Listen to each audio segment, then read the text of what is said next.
Hey everybody, Matty here with Altcoin Buzz. Happy Monday. Hope your weeks are off to a great start. We are discussing today 3 reasons why Ethereum has rallied 75% in recent weeks to a 2-year high at about $400. We're a little bit shy of that currently, but it has retained most of its value pretty well. We're also seeing an impressive amount of Bitcoin that is moving to Ethereum, and that correlation between the price of Ethereum and Bitcoin seems to be decreasing. We have an important announcement, an MCO swap program courtesy of Crypto.com. We'll let you know all about that. Coinbase is also offering interest on DAI stablecoins, and XRP Labs have announced when the first non-beta version of XRP-Focused banking app XUMM will launch. Guys, if you like this kind of content, Bitcoin, blockchain, and cryptocurrency, be sure to like and subscribe. Let's first kick things off with a look at the markets today on CoinGecko.com. We're down a little bit, down 0.5% overall. Bitcoin sitting above 11K at $11,161.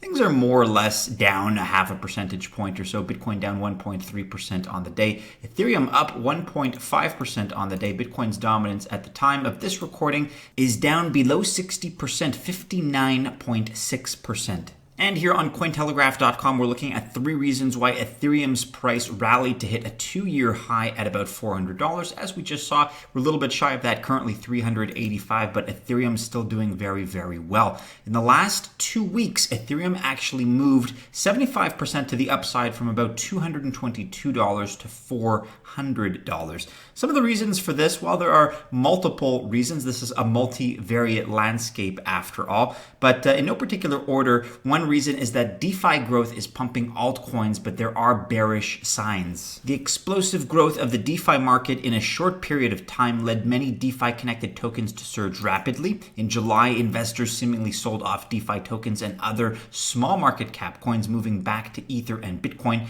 On the 1st of August, Ether's price reached a 2-year high as it surged to $395 on BitMEX, but this has traders warning against a potential pullback. In fact, crypto trader Edward Morris said the following, quote, "Yeah, parabola coming out of another parabola is a sight to behold, to be honest. Also, this isn't sustainable and will correct. If you are new to this space, buy dips, don't FOMO at the top." Good advice overall. Reason number 2, ETH 2.0 has bolstered Ethereum's momentum. So a consistent positive factor that supports the upward momentum of Ether is the anticipation for ETH 2.0. And in August, Ethereum developers expect to launch the final testnet of Ethereum 2.0 called Medalla. Of course, people are excited about ETH 2.0. Kevin Ko, who is the co-founder of a venture capital Spartan Black, recently suggested that every phase of Ether would strengthen Ethereum, and he said every phase of ETH 2.0 over the next 2-3 years brings Ethereum closer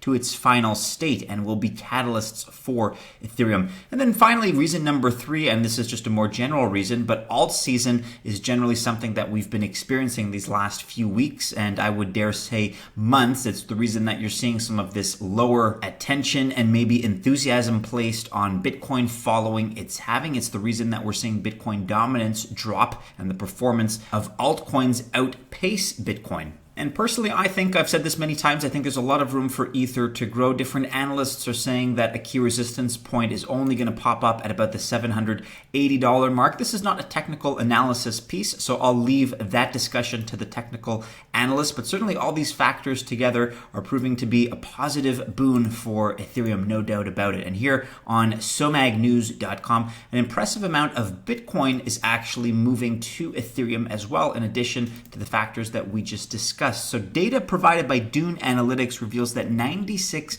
million in Bitcoin moved to Ethereum during July, which is more than a 70% growth. So according to the findings, research suggested that $96 million in Bitcoin moved to Ether during July, a growth of over 70%. Thus, there are currently 20,478 Bitcoin on Ethereum. So in this sense, wrapped Bitcoin, or WBTC, represents more than 76% of the total supply of tokenized Bitcoin, with more than 15,500 WBTC. If you haven't heard of WBTC, it consists of an ERC20 token that represents Bitcoin, so it maintains a one-to-one relationship with Bitcoin. It is also the oldest tokenized Bitcoin protocol, which was launched on the Ethereum mainnet back in January of 2019. And if you're trying to place that $96 million figure, if you're trying to determine whether or not it's relevant for context, back in June of this year, that amount was $60 million in Bitcoins, which was reported to have moved to Ethereum from Bitcoin to Ethereum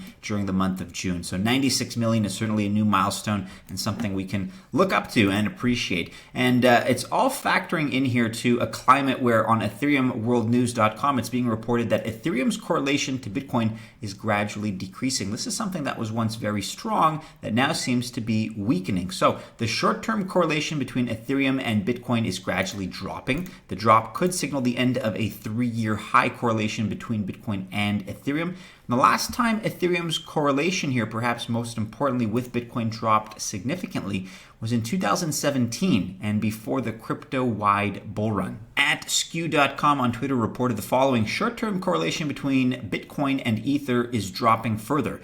Is this officially the end of a nearly 3 years long high correlation regime and the comeback of the good days? Officially, I would say no. However, it's one variable to consider when making that calculation. Furthermore, crypto analyst Yassine El-Mardira of ARK Invest further reiterated that the possibility of there being a crypto-wide bull season. They said the following, quote, "The 30-day BTC ETH correlation has dropped to 2.5-year lows. And the last time we saw a drop this quick and dramatic was the start of the 2017 boom." Look, I'm not going to hypothesize anything about the start of an official decoupling bull market or anything like that, but all of these facts, when taken together, this correlation that's decreasing between Ethereum and Bitcoin, the fact that you have more Bitcoin moving into Ethereum, and these 3 reasons that we examined right out of the gate here, it spells good things for the future of Ethereum. I am not done just yet with my bullish sentiment for Ethereum. I think in large part due to the expansive potential of DeFi, the future of Ethereum is going to be much, much brighter than its past. And